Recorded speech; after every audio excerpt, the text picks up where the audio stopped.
எப்பா stock வந்துச்சுப்பா.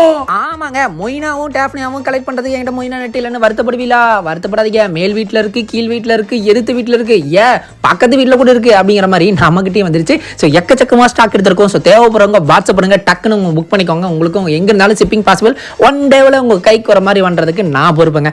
And அது மட்டும் இல்லாமல் பார்த்தீங்கன்னா பீடிங் வந்துட்டு பில்லர் வந்து மாதிரி சின்னதாக நல்லா குவாலிட்டியாக எடுத்து கொடுங்கன்னு சொல்லியிருந்தாங்க. ஸோ அவங்களுக்காக பீடிங் பில்லருமே நம்ம எக்கச்சக்கமாக ஸ்டாக் எடுத்திருக்கோம். ஸோ உங்க காட்டுறதுக்காக வந்து 1-2 கலர் மட்டும் தான் நான் காட்டுறேன். இதில் எக்கச்சக்கமாக கலர் நமக்கு அவைலபிளாக இருக்குது. ஸோ இது பீஸ் எவ்வளோ கொடுத்துருக்கீங்கன்னா 80 ரூபாய்க்கு தான் கொடுத்துருக்கோம். ஸோ சூப்பராக இருக்குது குவாலிட்டி. நீங்கள் ஒரு வாட்டி ட்ரை பண்ணி பாருங்கள், உங்களுக்கு ரொம்ப பிடிக்குங்கிற நம்பிக்கை எடுத்திருக்கேன். ஆனால் அது மட்டும் இல்லாமல் ஃபுட்டு வந்து கொடுங்க ப்ரோ. ஃபுட்டு வந்து வெளியில் எங்களால் வாங்க முடியல, அப்படியே வாங்கினாலும் வந்து பார்த்தீங்கன்னா குவாலிட்டியாக இருக்குதா இல்லையாங்கிறது எனக்கு டவுட்டாக இருக்குது. அப்படின்னா எந்த இடத்துல வாங்கினீங்கனாலும் ஃபுட்டுங்கிறது குவாலிட்டியாக தாங்க இருக்கும். அதை நான் தப்பே சொல்ல மாட்டேன். ஸோ நம்மகிட்ட வாங்கணும்னு விருப்பம் இருந்தால் நீங்கள் எங்ககிட்டயுமே பர்ச்சேஸ் பண்ணிக்கலாம். ஸோ பேக் எவ்வளோ கொடுத்துருக்கீங்கன்னா 50 ருபீஸா? அப்படியே ஒரு ரகசியம் சொல்கிறேன். நம்ம சேனலில் சப்ஸ்கிரைப் பண்ணுங்கள், லைக் பண்ணுங்கள், ஷேர் பண்ணிக்கோங்க, ஃபாலோ பண்ணிக்கோங்க. ஃபைனலில் சொல்ல மாட்டேன், நான் தான் உங்கள் மாதிரி தப்பு